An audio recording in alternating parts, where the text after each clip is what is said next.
नमस्कार, मैं चंदन कुमार और आप देख रहे हैं अपना पसंदीदा चैनल अंगवानी। साथियों, इस वीडियो में हम बात करेंगे उत्तर प्रदेश के उन 26,000 से भी ज्यादा कर्मचारियों के जिनके बारे में अभी जो एक ताजा हाल में एक शासनादेश आया जिसको कि लेकर उन पदों को डेड घोषित कर दिया गया है और वो पद सिंचाई विभाग से है, जिसको कि लेकर सिंचाई विभाग के जो तमाम कर्मचारी हैं, जो तमाम यूनियन है वहाँ करीबन 1 दर्जन से भी ज्यादा यूनियन है, वो सब एकजुट हो गए, सब लामबंद हो गए और वो आंदोलन कर रहे हैं। तो हम इस पर बात करेंगे कि आखिर उनका मसला क्या है। 26,000 से भी ज्यादा कर्मचारी क्यों आंदोलनरत हैं, क्यों आंदोलन पर उतरे हुए, आखिर वो शासन का आदेश क्या है जिसको लेकर वो नाराज हैं। तो उस पर हम बात करने के लिए हमारे साथ उत्तर प्रदेश जो अनुसचिवीय अधिष्ठान संघ है, जिसको आप मिनिस्टेरियल इस्टेब्लिशमेंट भी कहते हैं, वो सिंचाई एवं जल संसाधन विभाग का उनका जो जो अनुसचिवीय अधिष्ठान संघ है, उनके उपाध्यक्ष, प्रदेश उपाध्यक्ष नरेंद्र कुमार जी हमारे साथ लखनऊ से जुड़े हुए हैं। नरेंद्र जी, बहुत स्वागत है आपका अंगवानी पर। धन्यवाद सर, बहुत बहुत धन्यवाद आपका। नरेंद्र जी, आप लोगों की आज मीटिंग भी थी, बहुत महत्वपूर्ण मीटिंग थी और बताया ये जा रहा है कि उत्तर प्रदेश सरकार का एक आदेश ऐसा आया है जिसको कि लेकर आप लोग काफी नाराज हैं और आंदोलन पर उतर गए हैं। तो तमाम कर्मचारी नाराज हैं, इसको लेकर आज एक बैठक भी थी। तो पहले तो बताइए, ये बैठक आज जो जो आपकी मीटिंग थी उसमें क्या हुआ, आगे क्या होगा और मामला क्या है। तो आज बैठक थी, क्या हुआ उसमें जी? जी, आज की जो है बैठक में सिंचाई विभाग संयुक्त कर्मचारी संघर्ष समिति जो 16 मान्यता प्राप्त सिंचाई विभाग के संगठन हैं, उनको मिलाकर संघर्ष समिति बनाई गई है, जिनकी ज्वाइंट कार्यक्रम हो रहे हैं। उसी क्रम में आज सिंचाई विभाग मुख्यालय सहित प्रदेश के सभी कार्यालयों में आज गेट मीटिंग की गई। गेट मीटिंग के माध्यम से सारे कर्मचारी रूबरू हुए और उसमें एक स्वर में सभी लोगों ने जो है मांग किया कि आगे के जो हमारे कार्यक्रम हैं 4 जून को जिलाधिकारी महोदय के माध्यम से माननीय मुख्यमंत्री जी को और अपने विभागाध्यक्ष महोदय को एक ज्ञापन देने का कार्यक्रम है, जिसमें जो हमारे नलकूप चालक के 18,000 पद, सीजपाल के लगभग 6,500 पद, उप राजस्व अधिकारी के पद और जिलेदार के पद, मुंशी के पद और तमाम रनर सहित तमाम जो है पद समाप्त करने का जो डिसीजन लिया गया है, उसको सरकार जनहित में वापस ले। जब तक वापस नहीं लेती है, हम लोगों का जो है ये कार्यक्रम चरणबद्ध तरीके से चलता रहेगा और 4 जून के कार्यक्रम के बाद आगामी 20 जून को यही सिंचाई विभाग मुख्यालय पर उत्तर प्रदेश के हजारों कर्मचारी इकट्ठा होकर एक धरना प्रदर्शन जो है का कार्यक्रम आयोजित किया गया है। बहुत बड़ा विशाल धरना प्रदर्शन किया गया है और जो शांतिपूर्ण तरीके से आयोजित किया जाएगा, जिससे सरकार हमारी बात माने और हमारे जो उपयोगी पद हैं, जो हमारा सींचपाल गांव जाकर खेतों पे जाकर जो है सींच लिखता है और तमाम परिसंपत्तियां हैं उनकी देखरेख करता है सिंचाई विभाग की, नलकूप चालक जो गांव में लगभग 42,000 नलकूप है उत्तर प्रदेश में, जिसमें 18,000 हमारे नलकूप चालक उनको संचालित कर रहे हैं। अगर ये पद समाप्त किए जाएंगे तो एक बड़ी अव्यवस्था हो जाएगी। आउटसोर्सिंग संविदा का कर्मचारी उस तरीके से उनको बड़ी कुशलता के साथ संचालित नहीं कर पाएगा जिस कुशलता के साथ हमारा सरकारी सींचपाल और नलकूप चालक संचालित कर रहा है। नरेंद्र जी, हम आपसे यह समझना चाहेंगे, ठीक है, सरकार ने ये घोषणा किया है कि इन पदों को समाप्त कर दिया जाएगा, तो आपकी नौकरी पर तो कोई खतरा नहीं है ना अभी? नहीं, तत्काल तो जो चूंकि वो संवर्ग ही डेड हो जाएगा। जैसे सींचपाल का संवर्ग है उसको जो है मृत संवर्ग घोषित कर दिया गया है, नलकूप चालक का संवर्ग है उसको मृत घोषित कर दिया गया है, तमाम हजारों हजार पद रिक्त हैं।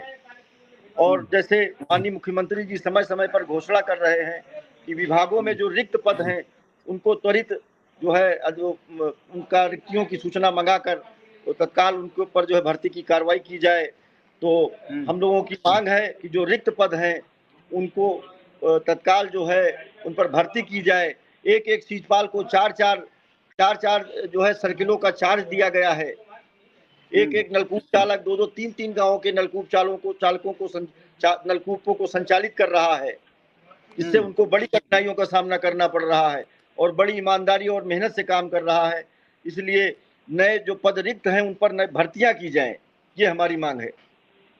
अच्छा, आप ये कह रहे हैं चूंकि इन पदों को डेड घोषित कर दिया गया है 26,000 से भी ज्यादा पदों को, उस पर अब नियुक्तियां नहीं होंगी, तो जिसको लेकर जो अभी कार्यरत कर्मचारी हैं उनके ऊपर वर्कलोड बढ़ गया है, जिसके लेकर कर्मचारी नाराज हैं। जी, वर्कलोड काफी बढ़ा हुआ है। एक एक सीजपाल को 3-3 4-4 सर्किलों का चार्ज है, जिससे उनको बड़ी दिक्कतों का सामना करना पड़ता है। जो पद रिक्त हैं उन रिक्त पदों का भी काम कर रहे हैं। इसीलिए हम सभी की मांग है जो रिक्त पद हैं उनको जो है तत्काल जो है भरा जाए। चलिए, एक तो ये हो गया कि आप चूंकि इस फैसले के कारण अब नई नियुक्तियां नहीं होंगी क्योंकि इन पदों को डेड घोषित कर दिया गया है, तो वो सारा वर्कलोड आपके ऊपर आएगा। दूसरा क्या कारण है जिसके कारण से आप लोग विरोध कर रहे हैं? नहीं, मेन तो कारण हमारा यही है। और जब हमारे ये फील्ड के पद हैं, ये हमारे फील्ड के पद सब समाप्त हो जाएंगे तो एक जो व्यवस्था बनी है विभाग में, विभागीय व्यवस्था है, पूरी व्यवस्था चरमरा जाएगी और पूरी एक लिंक वो है कि जो हमारे जेई होते हैं, उसके बाद सीजपाल हैं, मुंशी हैं, मेट हैं, पूरी एक व्यवस्था है जो पूरे हमारी जो नहरें हैं और नहर कोठियाँ हैं और सींच की तमाम ये सब पूरा यही लोग संचालित कर रहे हैं। तो इससे पूरी एक अव्यवस्था आ जाएगी। आउटसोर्सिंग संविदा से उसकी भरपाई हो नहीं सकती। तो आप ये कह रहे कि आउटसोर्सिंग को जा रहा है ये पद? ये उसमें यही डिसीजन लेने का जो है सरकार का विचार है कि आउटसोर्सिंग से जो है कराया जाएगा। अच्छा, अब निजीकरण सर हो जाएगा। निजीकरण तो इसका फैसला नरेंद्र जी, तो ये आउटसोर्सिंग का फैसला हो चुका है? नहीं, फैसला नहीं, उसी में जो शासनादेश आया उसमें ये भी लाइन है जो मुख्य सचिव स्तर की कमेटी ने जो है कहा है डिसीजन लेने के लिए, उसमें ये भी कहा है कि पंचायत स्तर पर जो है इसकी व्यवस्था की जाए। तो पंचायत स्तर का मतलब हो गया जैसे गांव में पंचायत मित्र जो है अपॉइंट किए गए हैं आउटसोर्सिंग से।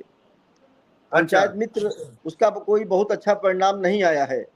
पंचायत स्तर पे कोई बहुत अच्छा परिणाम नहीं आया है। हमारा सरकारी कर्मचारी बहुत मेहनत ईमानदारी से, क्योंकि 60 साल के बाद रिटायर होगा, उसको सरकार से पेंशन लेनी है, लाइफ टाइम का जो है वो लाइफ उसकी सिक्योर्ड रहती है। आउटसोर्सिंग संविदा एक निजीकरण का ही रूप है और आगे उससे कर्मचारी की भी जो है लाइफ सिक्योर्ड नहीं रहेगी और आने वाली जो पीढ़ियां हैं आउटसोर्सिंग संविदा से, उनकी भी जो है स्थिति बड़ी बदतर हो जाएगी। तो इनको लेकर आपका विरोध है? जी। तो अब तो सरकार ने ऐलान कर दिया है कि अब इन पदों को डेड घोषित कर तो पद रहेंगे, तो अब क्या लगता है आपको आंदोलन करने से क्या होगा? नहीं, अभी जो है डेड करने के लिए एक कमेटी बनाने का जो है शासनादेश में जो है व्यवस्था की गई है। वो कमेटी जो है अभी वार्ता करके तब फाइनल डिसीजन लेगी। तो चलिए, मतलब अभी उनकी हाल में ही जो है प्रमुख सचिव महोदय के साथ बैठक हुई थी, तो उसमें आगे की जो है क्या कार्रवाई होती है, तो इसीलिए हमारी मांग है, उस कमेटी से भी मांग है और ये बातें हम लोग वहाँ तक शासन और अपने विभागाध्यक्ष तक भी पहुँचाने का काम करेंगे कि ये उपयोगी पद हैं, इनको समाप्त न किया जाए। अच्छा, तो यानी कि उम्मीद अभी बची हुई है? जी, उम्मीद अभी बची हुई है और हमें पूरी उम्मीद है कि सरकार जो है जनहित में और किसान हित में, कर्मचारी हित में ये 14 मई 2025 का जो डिसीजन है इसको जो है निरस्त करेगी, वापस लेगी। जी, तो देखिए हमारी खास बात। जी नरेंद्र जी, कुछ कह रहे थे आप? जी, हमारी माननीय मुख्यमंत्री जी से भी यही मांग है कि जनहित और किसान हित और कर्मचारी हित में ये जो है निर्णय वापस लिया जाए।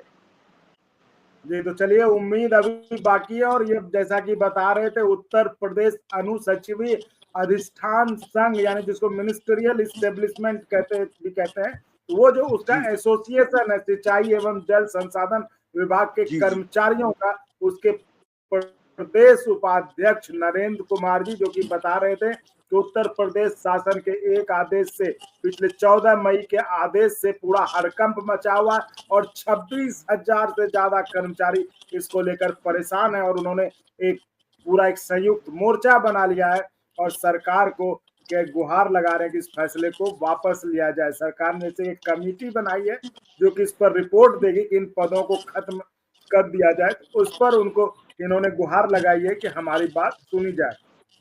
तो चलिए, अब तो ये देखने वाली बात होगी कि आखिर सरकार क्या फैसला करते। फिलहाल सरकार तो जो कमेटी, सबसे बड़ी बात ये भी होगी कमेटी क्या रिपोर्ट देती है। तो अब देखते हैं कमेटी क्या रिपोर्ट देती है और सरकार क्या फैसला करती है, जिससे कि इनसे 26,000 से भी जो ज्यादा कर्मचारी हैं जल सिंचाई एवं जल संसाधन विभाग के, उनका जीवन जिससे जुड़ा हुआ।